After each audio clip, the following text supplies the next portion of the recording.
to the track, the wall, makes the leap, and makes the catch! Amazing catch by Junior! He got it! A perfect game! 13 strikeouts!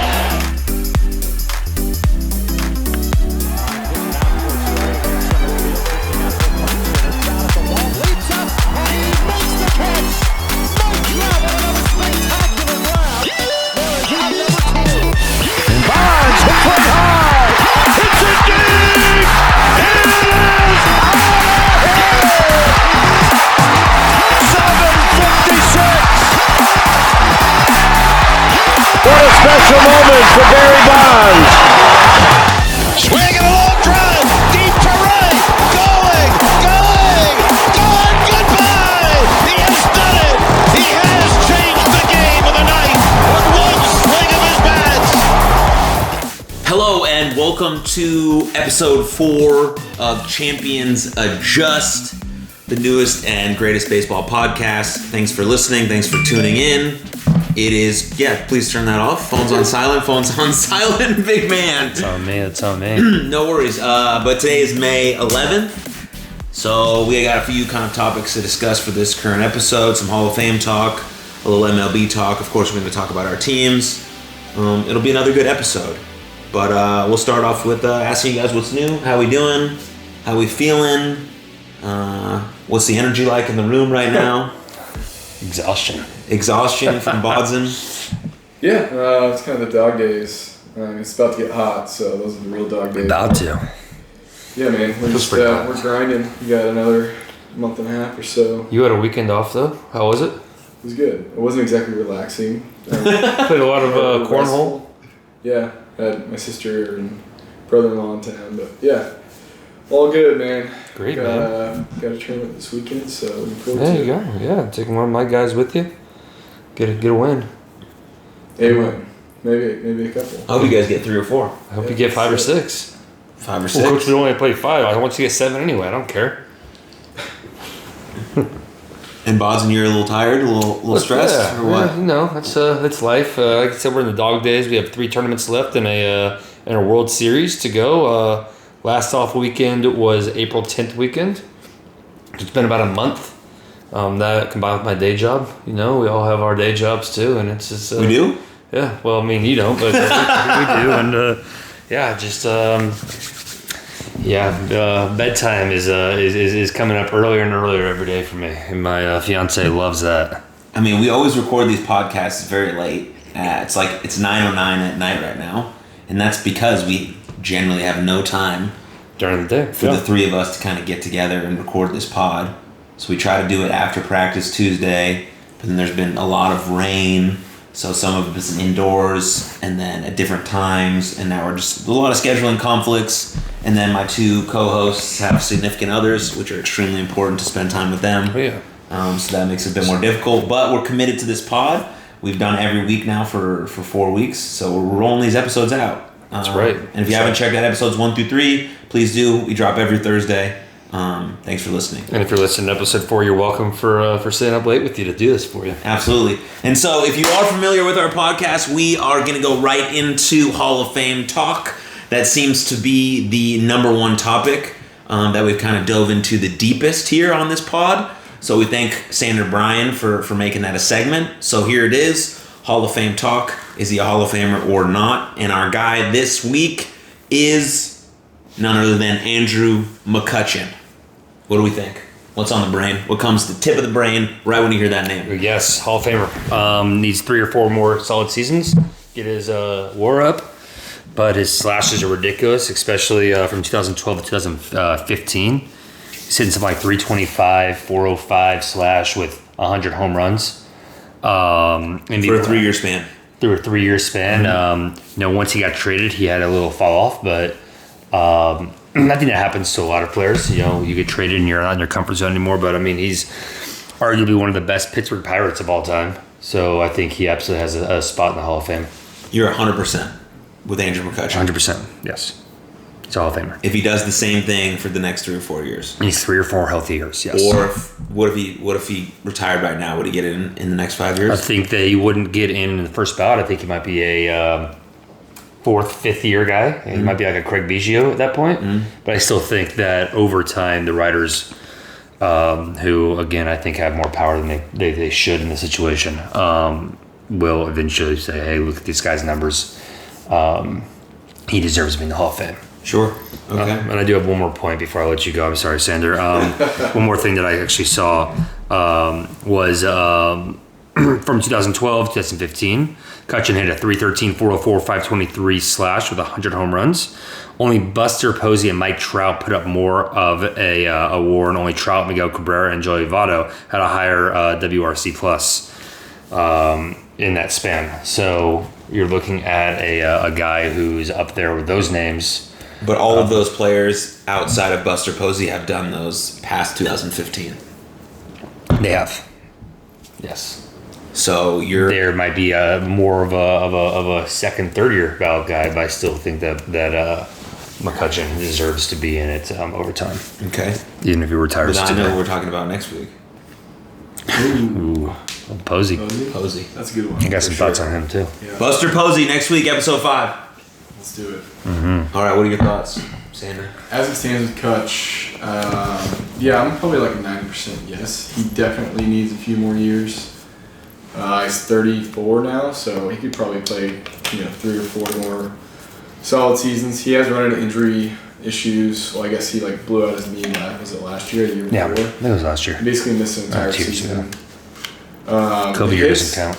The hit count is not great. Yeah. He's shy of 2,000 hits, 1,700 hits, 250-ish home runs, which is good. But the awards and accolades I'll go back to. That makes a big difference for me. He was like a top 5 MVP guy, I think, 4 years in a row or something. Yeah. He's got 4 Silver Sluggers, I want to say, a Gold Glove, 5 All-Star games. So he is, I would say he's 90% for me. But it'll be interesting to see if he can hang on the next few years. And I don't know if it'd be a Philly or what, but he's only 34, which kind of surprised me. He's been around forever. A long time. Longevity, man. It's a big deal. Yeah, I mean, if he gets past 2,000 hits, maybe he runs into 300 plus home runs. I don't think there's much question. His career batting average is crazy. His OPS is solid. So I'm a yes. I forgot he was a Yankee. Oh, yeah. For how many games? 20 I mean, games? his best seasons were with the Pittsburgh Pirates for sure. Which again, Besides Barry Bonds, he's the best Pittsburgh Pirate there's ever been. Yeah. sure. And he's got a pretty good start to this season going. His batting average is not great. He's hit 5 home runs. Yeah. Yeah. So he's not showing any signs of really falling off. No, I mean he's still a Major League Baseball player, right? He's a. I think for as long as he's what we call a professional hitter, he can compete at the professional level. He's a professional hitter, and I think that with his patience and his ability to have good at bats, he'll continue being a quote unquote professional hitter for the next 3-4 years, and I think he'll be a 39-year-old. I don't know. First baseman when Doug Glanville near the end of his career started playing first base because he wasn't as fast in the outfield, and I think that's going to be kind of a Kutch thing. He's had the knee issues, he's had the leg issues, and I might throw him at first base just to keep his bat in the lineup. Yeah, if he's in the National League like that. He could also be a good 4th outfielder for a couple of years. Sure. If he decides to keep playing. Yeah. Until he's 40 or But whatever. like we always we've talked about not necessarily on this podcast, but in general, if you can hit, you can play. Yeah. As long as you can hit, you can play. Save that thought. We'll double click on it. Interesting point that you make because it makes me think about our Tim Lincecum discussion, right? Sure. We talked about Tim Lincecum who had 3-4 really, really good years, a couple Cy Young awards, a couple World Series, a bunch of All-Stars, led the league in strikeouts, all these things. But there was nothing past that, right? So that kind of shortens his chances of getting into the Hall of Fame because there was no longevity. Right, Kutch is similar in the regard where he had 3, 4, 5 years where he was the best player in the league, right? Won an MVP, finalist a bunch of years in a row. But the years after that and before that are still major league quality level type performances. So that's what makes his numbers stand out a little bit more. Sure. The longevity portion is really important. For me, the MVP portion is really important. But like Sander said, I'm a little worried about the number of hits he has. It's not a lot for a 13-year career. In terms of being a Hall of Famer, that's obviously a lot for just a major league person. And career home runs is not great either, but batting average is super high. And all the other accolades that he has, I think I give him the nod. Definitely not in the first couple of years, but I think eventually he gets into the Hall. Did So I I think mention we're on the same page. to you guys that I know somebody who played with Cutchen? Oh my gosh. I tell you this though, he should never cut his dreads. It was like Samson. Oh, Yeah. man. Bible. What the heck? The Let's get dreads are religious about awesome. this stuff. Why Yeah. not? Let's just bring religion into this. I mean, he's also like Samson. Yeah, it's making a hair thing. Like you. I cut my Like hair. you cut your I hair, used to man. have You've really never been long the hair. same. You've changed, man. I know, I've been way better since.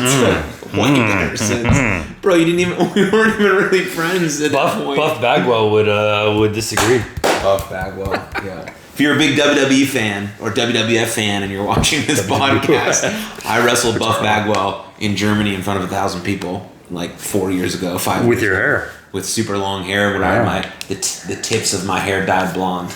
So Guys, if you want to see a guy in peak performance shape, just look up Jackson Stone with an X. And just look at this dude in tights. And it's like that is like if you're a guy and you want to feel bad about what you look like with no shirt on, just look up peak performance. Not now Jackson Stone, but like 5 years ago Jackson Stone. Oh jeez. You're right up there, man. Oh man. Now I look at you, I'm like, okay, I'm not that bad. Oh god. Wow. Okay, episode 5, a pose off between Oh, David deal. Bonds Put some and Sharpie and like give myself a 6-pack. It'd be great. but anyways, you had a point before we went off the rails. no, I'm just saying he should have cut his dreads. He was like the swag god Yeah. of baseball. Yeah. He's still pretty swag. Yeah. Now He's also, as we've talked about before, he's a freaking good dude. You know, he's got a lot of personality. Sure. We've talked about. It's a big deal. He's a good team guy, obviously a good clubhouse guy. Yeah. Everybody loves him. He's not Roberto Alomar. He's not. We won't talk about that anymore. But yeah, the guy's always smiling, loves baseball, he's having fun. Right. Yeah. I love the guy. We're big fans. Yeah. Andrew McCutchen, when you watch this episode, we're big Big fans. fan of you, bud. And when they put all 3 of us collectively as one writer for the Hall of Fame, because they listen to this pod and they're like, oh my god, these guys are fucking brilliant. They know everything, and they're smart, and they're funny, and they're cute. We're going to make them one collective writer, and it's going to be the Champions of Just great with our Writing. shirts off. Yeah, and it's just, and we're putting you in, bud. So, cheers to that. What's this? I don't know. What's this beer called? It's a Baltimore Blonde. Looks like a Bud Light to me. This podcast is unofficially sponsored by blocking the label Bud Light. God's water. God, I hate you. I love you though. Can we get a moment of silence? It's for our ads. Post Malone's face is popping up right here, and he's like, "Yeah, cheers, the champions I adjust." saw a movie with Post Malone in it recently, and it was Man of Wrath with Jason Statham. Some of the worst acting I've ever seen in my life. And Aaron gets in my car Saturday morning. I told him that we went to go see that. He goes, "How was Post Malone?" And he was great for the scene he was in. It was the only good acting in the 10 Damn. But then they killed him off. Spoiler alert! He dies pretty quickly. Yeah, I mean the first like 10 minutes of the movie, it's like okay, well, I came to see Jason Statham and Post Malone, and one of those two is dead in this movie, and now here we go. But I bet Jason Statham just like kicks a lot of booty though. So Lulu brought up a really good point. He looks like he thought the movie's gonna be good, but he might have seen a preview by the 3rd or 4th scene that he filmed, and he was just over it. He's like, man, this is gonna suck. I'm gonna do my thing, but I'm just gonna carry you assholes. Fuck it. Oh, jeez. All right. We're reeling back into a little baseball here. Let's talk about something that we need to talk about. Okay? Very important. Down. Okay, very important. Yeah. I believe it was episode 2, Sander. Because we were at your house, right, when you said this, right? You would never That's watch true. baseball again if You would never watch baseball again if there was the California rule, which is extra inning baseball, guy starts on second. Yeah, I'm just gonna retire from podcasting now.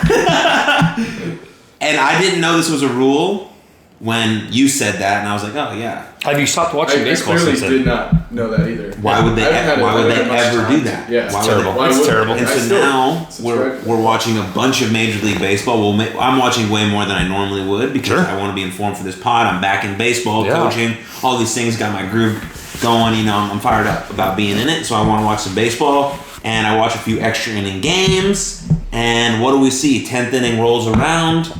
Guy on second to start the inning. Initial thoughts on that before I give my thoughts as well. You want to start this one, Sander? Yeah, sure. I think it was that Friday that I made those comments, which I still stand by, but I will still watch baseball. But I stand by it. Just the Braves. Yeah, just the Braves. No, that Friday I think I watched 2 separate extra inning games that ended in California League rules or whatever, and I thought back and remembered myself saying that. I was like, wow, I am an idiot. And then I ran into a Dodgers fan that Saturday, one of my guy's dads. It's like, dude, I didn't know they had the California League rules. He goes, yeah, man, it's stupid. Boosty? Yeah, shout out Cody. But immediately I thought back. I was like, oh man, I hope he doesn't listen to that episode 2. Which he probably already has, but yeah, I'm an idiot for not knowing that. I hadn't seen an extra inning game before that, but I am very much against it.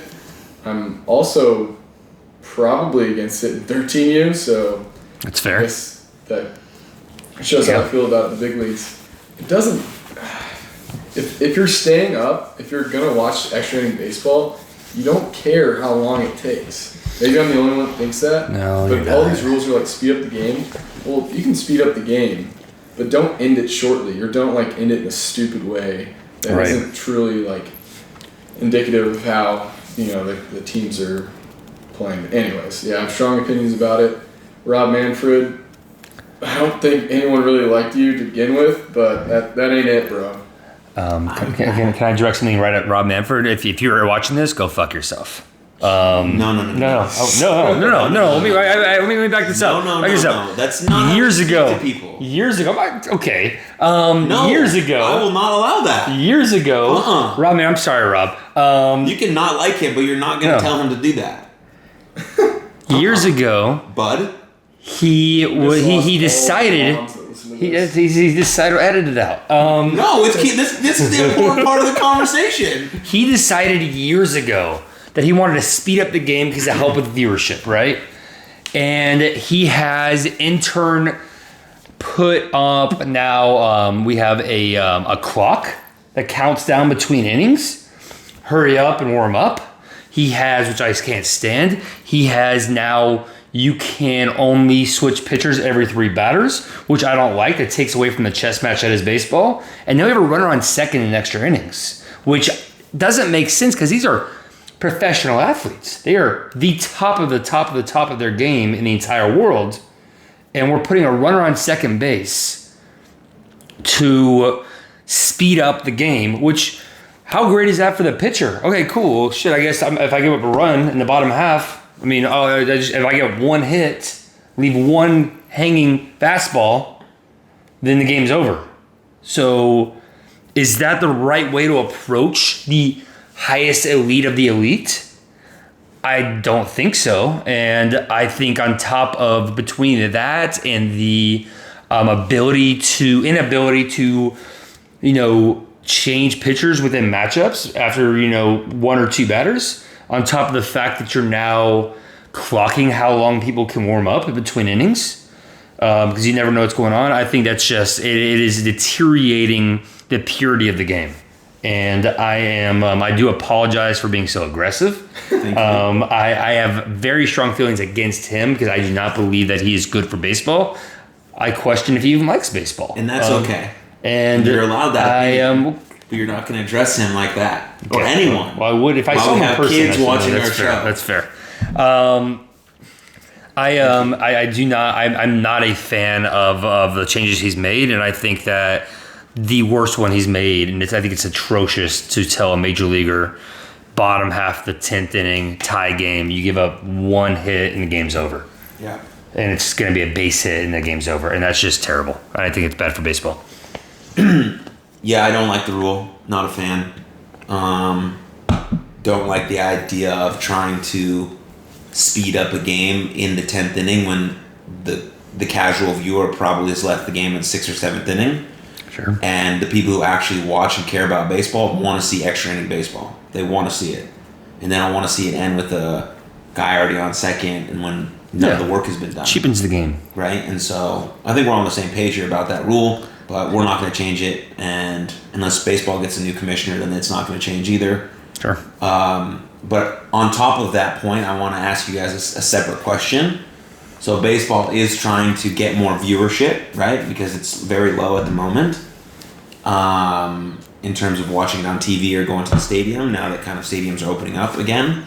And baseball's decision on that was to try to speed the game up so it's a bit more exciting. I don't think that's the way to approach it. How would you guys approach increasing viewership for Major League Baseball? Sponsor our podcast, have people listen to it. I mean, I think that's a brilliant idea. Yeah.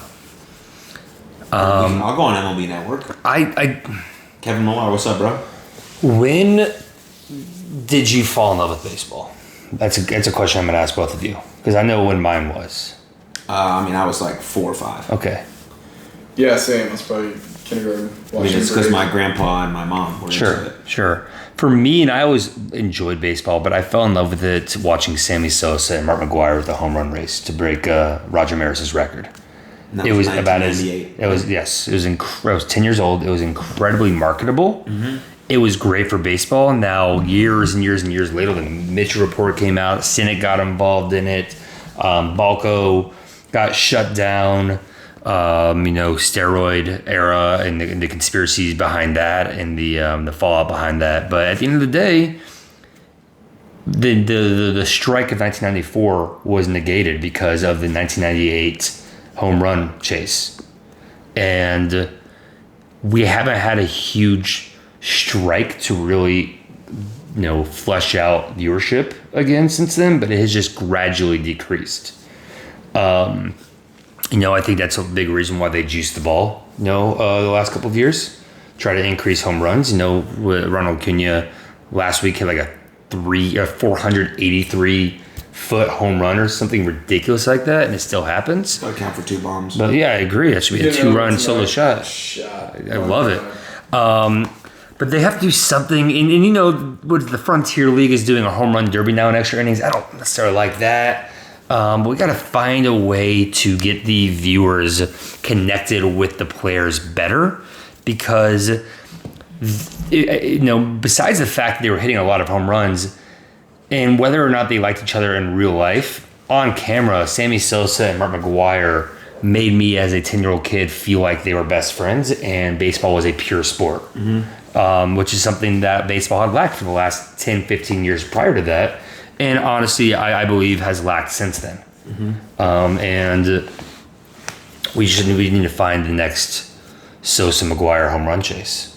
Yeah. To me, to get the papers writing about it and to take over Sports Center and take over Baseball Tonight and to take over our newspapers and our magazines. And I think that baseball missed the boat with Harper and with Trout coming in the league around the same time. You had 2 great players, one very charismatic, one not as charismatic, and they could have done a lot with that. They have a guy named Mookie Betts, who's one of the best baseball players I think to ever play the game, and I think they're missing the boat on that, on how they handle those players, and they can create maybe like an internal rivalry, like Roger Maris and Mickey Mantle loved each other, but you wouldn't know by reading the papers because the papers wanted you to watch and tune in and listen to it on the radio. So they made everybody believe that they hated each other. And it's just, marketability. And I'm not a marketing expert, so I don't know necessarily, but I think that we're missing something like that to really bring people back into it. Good point. Sandra? Yeah, I think the short solution is marketing those guys. And I actually think they're doing an okay job as of late, marketing guys like Tatis and Acuna, those guys. I mean, there's some pitchers too. I think the problem, and I'm going to sound like an old man here, the problem is people's attention span in general has just decreased. That's true. By a long shot. And there's also so much nowadays to consume outside of sports. I mean, it's a long season, right? So it used to be like the way I grew up and the way a lot of us grew up is you come home from practice or whatever, get your homework done, and you turn on the baseball game. Well, now there's Netflix, there's 500 channels you could be watching, 500 shows you could be watching, myself included. I get wrapped up in that stuff, and it doesn't always, like baseball, watching baseball is not as much of a priority, and kids are also doing other things, playing video games and watching other stuff. So I think that's the inherent issue. I don't know how to solve that necessarily, but the answer to me is continuing to like work on marketing those players. But yeah, I don't think there's an easy answer for that. There's just going to become more and more other stuff to consume, and I think that's really the issue here. It's still the same game, and it's an exciting game, right? Like now, baseball is, I think, in a very good place. You've got some absolute dudes out there that are freak athletes, better athletes than even we grew up watching, in my opinion. Yeah. So you have a great opportunity. You just have to make the decision to watch that over, whatever else is on. So I think players are more athletic across all sports than what we grew up on. For sure. It's insane, because people know more about the body now than they did in the 90s. Yeah. So it does come down to marketing, right? In terms of getting viewership, that's what it's all about. But it really comes down to social media platforms, right? And that's where I think Major League Baseball is lacking. So I think what I would do personally is, if I was Major League Baseball, I would have every single organization have 2 or 3 social media people that they hire. Every single game, these social media people capture GIFs, pictures, and videos of home runs, diving plays, guys coming out of the locker room, like candid photos and GIFs and home runs, and they send it to the players, and they say, post it on your personal platforms, or they have someone do it for them, or they post it on the team platform. This is 15 to 20 posts per night of GIFs, videos, candid photos, behind the scenes conversations, little sound bites of people, and then posting on your personal platform from a Cody Bellinger. He posted. He didn't take but the kids who are looking at his social media platform think that that's him doing all this work, right? And they're seeing a behind the scenes look. It doesn't have to be anything crazy.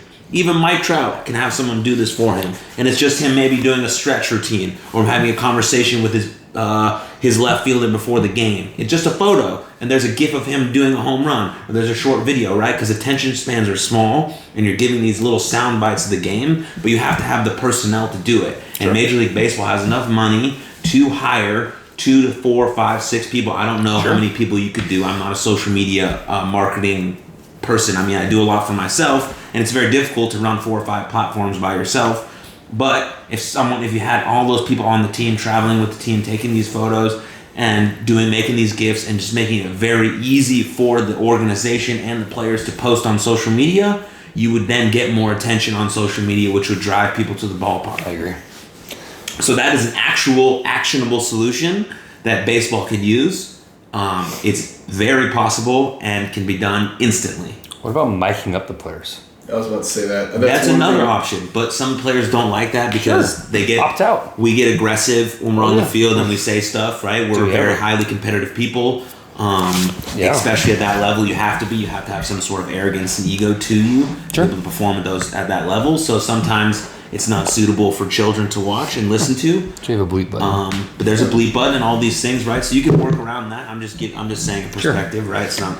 I think it'd be a cool thing for, again, like 2 or 3 players who opt into it. And, Mike Trout might be like, nah, I'm good. I don't want people hearing what I say because I represent myself a certain way, but I'm not that person on the field. And you see it all the time where you can be the nicest human being off the field. You step on that field, you become a different person. You have to. Which you have to be a lot of the time.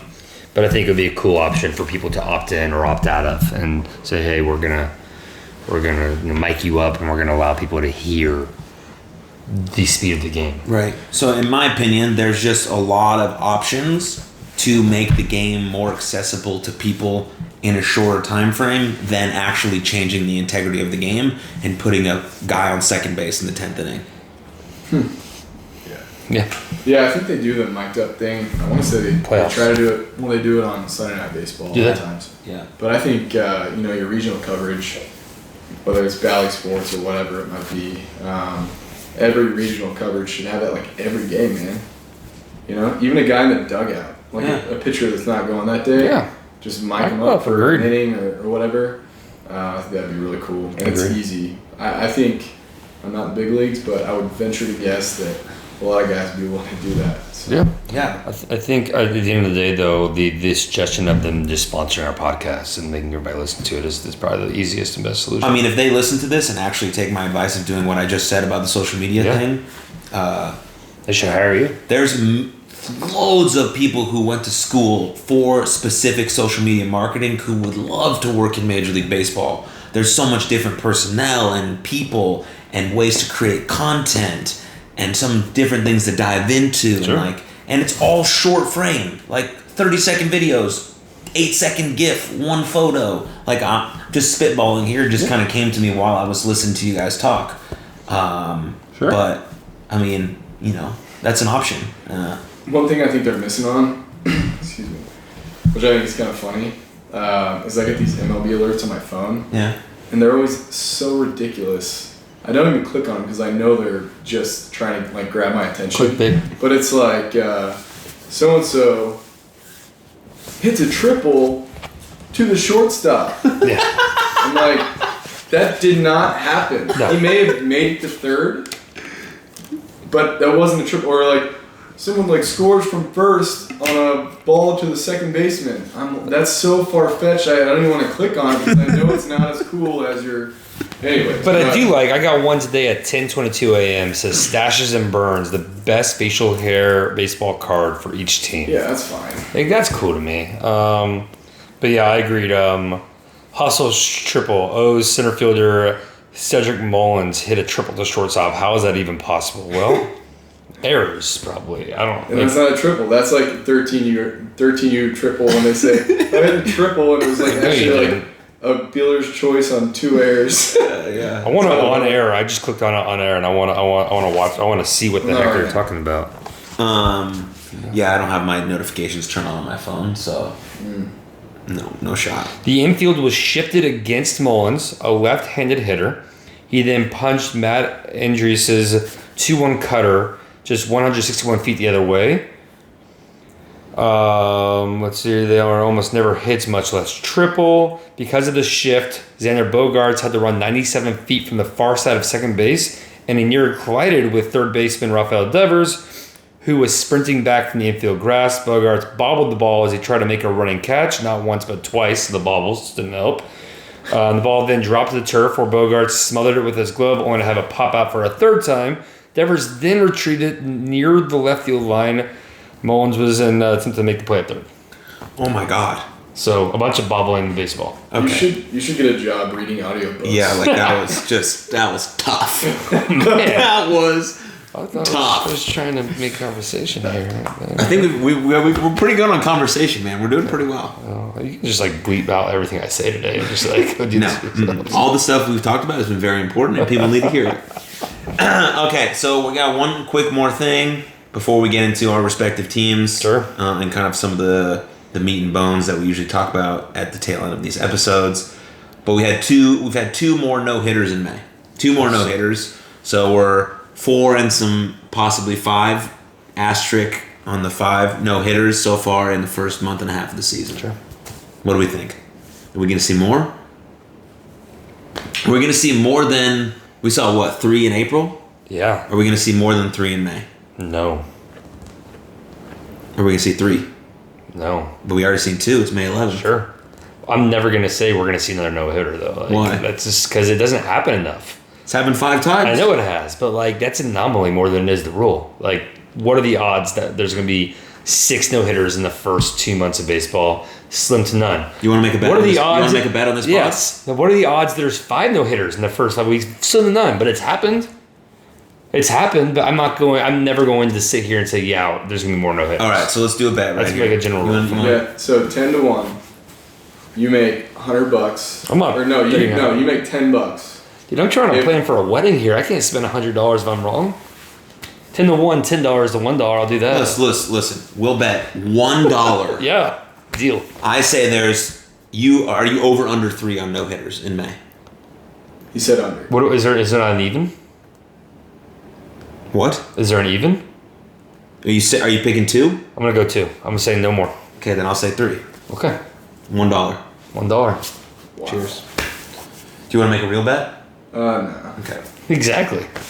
Trying to make me make a Do you have any $100 thoughts on bet. this no-hitter before we move on? Not really. I mean, it's cool to see. I enjoy no hitters, but I don't know if it's necessarily like good for viewership. Yeah. Maybe it is. But I think the celebration is no offense whatsoever. Yeah, I think it's cool. But The amount of notifications you get about baseball for every 3 outs of the last 3 innings. this guy's got a no through 3. It's like, okay. Yeah. She's got to line up once. But I don't necessarily think that's bad for viewership. Like, I will be literally anywhere, and I won't know a game's going on. But I have MLB TV, so then I'll get like a, hey, Means is in the 8th inning with a no-hitter. I was like, okay, well, I haven't watched the Orioles all year, but I'm going to watch them right now because I want to see this. Yeah, that's a good point. Oh, yeah, I'll throw a game on if there's no hitter going. For sure. Absolutely. Which is great for The sponsorships. lack of offense, I think, is not great, but the I will consistently. personally throw Sure. a game on if there's no hitter going. Sure. Just after like the 5th inning, probably. Yeah. Yeah. Just make sure you don't leave the ballpark when it happens. Yeah. Okay, so here we go.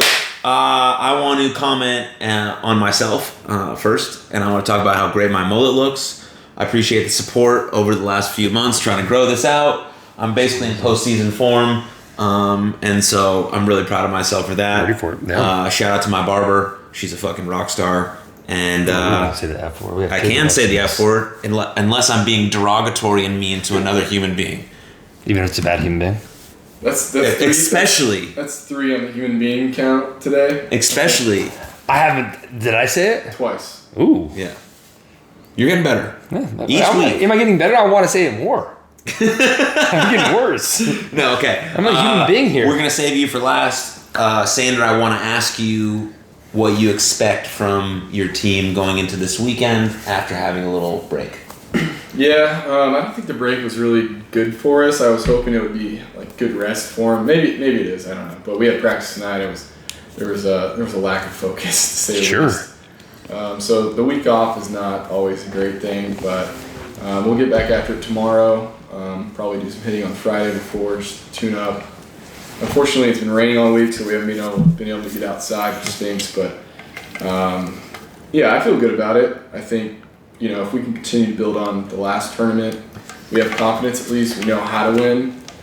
We just have to channel that energy and make sure we're ready to go. Whenever that game is, probably 8 a.m. on Saturday with Request it. But You're welcome. yeah, so I feel good about it. I'm hoping we play at the same complex as last time. It's kind of the same. Is it an option? Yeah. Oh, you're TSB, so you might be in Melissa. Melissa, yeah. Yeah, which would be great. But side note, I am officiating a wedding. The Yeah. second one I've ever done. I actually just got asked, shout out Cole, to do a third one next summer. I don't know why. Do you want to do a 4th one in August? Maybe. I don't know why. I am the guy that keeps being asked, but I will take it and I enjoy it. It's an honor. Anyways, I'm doing my sister-in-law and brother-in-law now's wedding on Friday.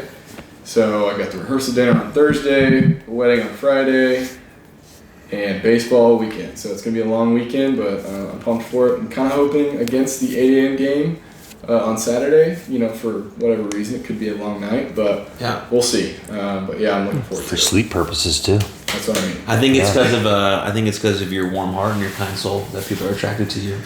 Could be. I think it is. Sure. David, What's up?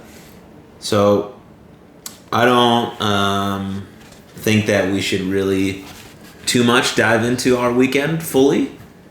But I think there's some points that you want to talk about. Yeah. That I think they're important to discuss in this podcast. Because overall, this podcast is about learning, coaching, and teaching ourselves. Yes. And learning through the process. And I think that's important to make note of. And so, yeah, say what you want to say, and I'll hop in when I need to. I'll reel you back in if I need to as well. Sure. Yeah, I think that we're all people. You can just say humans. I don't want to. Human beings is just like a little much. Well, you're a little much, but here we are.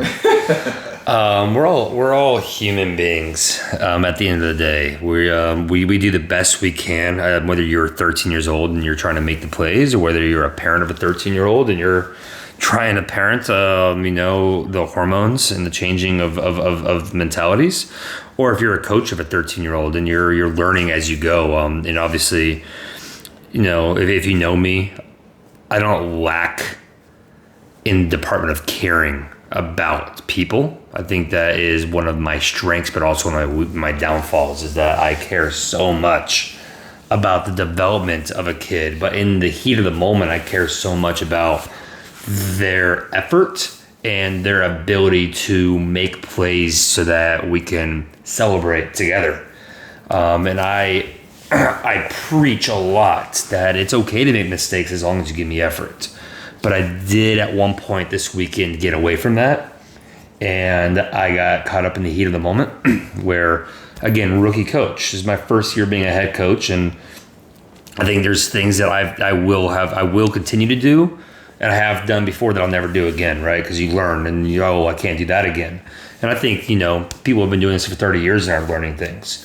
But I was very hard specifically on players who, we had a 4-run lead going into the top half of the last inning and things didn't roll our way. We made some errors and I was really hard on myself and on the kids.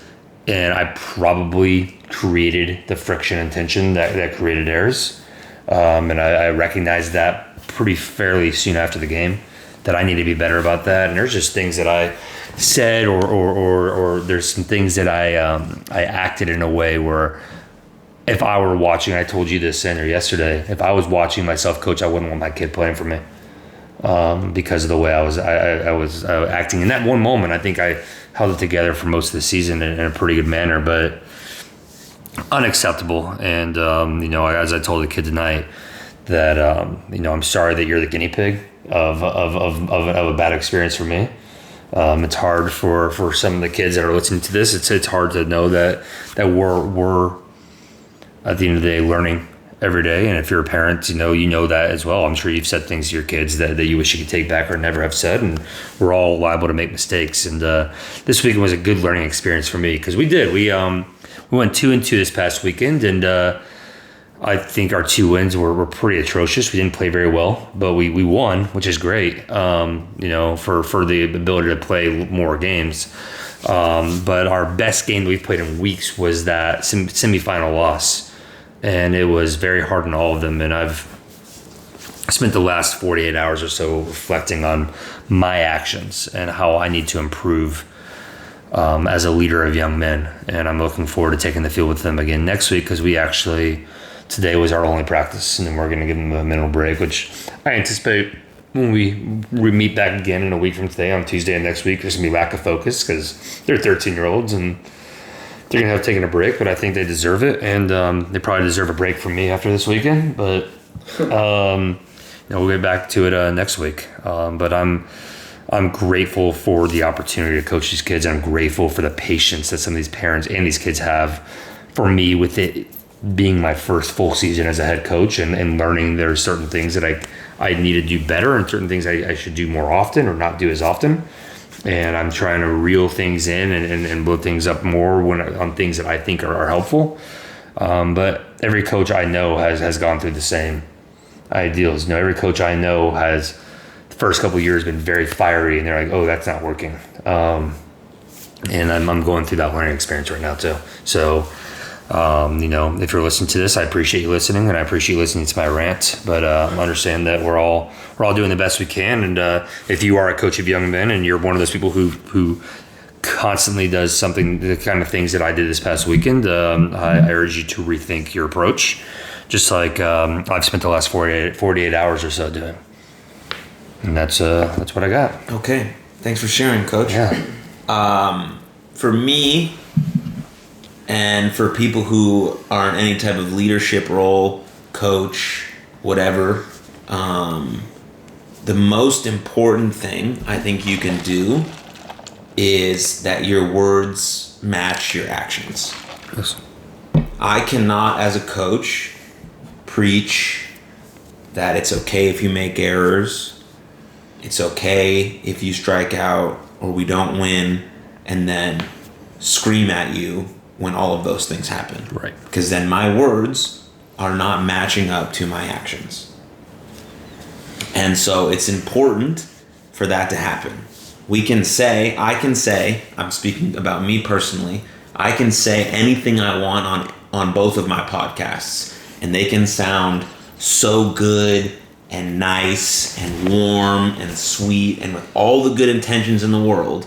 But if I don't go out in my real life every day with the people that I talk to or coach or see and actually be about it, then it doesn't mean anything. Okay, you have to be about it. We live in an age, I just talked about social media for a while and how it could help baseball. But we also live in a social media age where social media gives everyone a microphone. And so they all think they have all of these things that they can talk about, and then they don't implement those things in their everyday lives. And so what we learned as coaches, what I'm learning as a coach, and what I've been learning over the last few years, all the stuff that I've been through, is that you can want to change and you can give that effort to change. And that's great. That's the first step of being aware that you need to do something about your behavior. But then you have to go and make an effort every single day to be about it in your life. And that is a domino effect to everyone else that you're around because they see it and they believe that you're doing these things and you're about it. You're actually about it. And so that's my take on that. So coaches, be aware of the words you're saying and how they line up to your actions because it means a lot. Kids are very smart. They're very intuitive. They see you and they understand. They may not be able to verbalize it in language, but it makes them feel a certain type of way, and that comes out in their performance on and off the field. So I want to make that. Sandra, do you have anything else to add on to it? No, not really. I mean, my thoughts align with you. I try to, as much as I can, be a calm presence to my guys. We all, like, all three of us have very different personalities. But I told Boz the other day, I think, at times I'm almost like too standoffish. And I certainly like get after the guys sometimes, but my main thing, and I don't know if I've always done a good job of this, is just like making them absolutely 100% certain that I care and that it's not about me, it's about their development, and I'm not mad at them because they've done anything wrong as a person, or I'm not, just getting on them just because I'm a coach and that's what I'm supposed to do. That's what I told them tonight. I was like, it's not my job to get on to you guys. I do not want to get on to you guys, but we've just got to be better. So, my thoughts align with you, Aaron. I think that was well said, and I think they know that I care. But there's certainly going to be moments of teaching. They probably don't always want to hear it, but that's part of the deal. So. Yep. Fair enough. So I'll leave you with this, like a little actionable tool, very surface level stuff. I invite you to dive a little deeper on it, or if you want to know more, reach out to me. But the way to be about it in your real life is to be very crystal clear on what your personal philosophy is. And a personal philosophy is another way to say what your core values are. What values mean the most to you, and how will you display them in everyday life? So if you're crystal clear on what your very tight group of core values are, then you can filter all your thoughts and actions and words through those things. So that's how you be about it in your real life. And that allows you to show up as yourself authentically in like hostile environments. And that's how you keep presenting yourself in a way where your core values shine through, even when things get difficult. So that's very top level, surface level, esoteric type things, but I'll leave you with that for now. Boys, any other closing thoughts? No, I'm good. Okay. Sure? Mm-hmm. Okay, that's episode 4. We appreciate you. Like, subscribe, share, comment, share with a friend, share with a baseball player, share with a coach. Send it to Rob Manfred, or how do you say his name? Manfred. We'll call him Manfred. Yeah. Send it to him. We got some good tips and tools for him to try to increase viewership for baseball because we love the sport and we want to see it grow. But yeah, cheers to everyone. Thanks for watching. Cheers. Peace.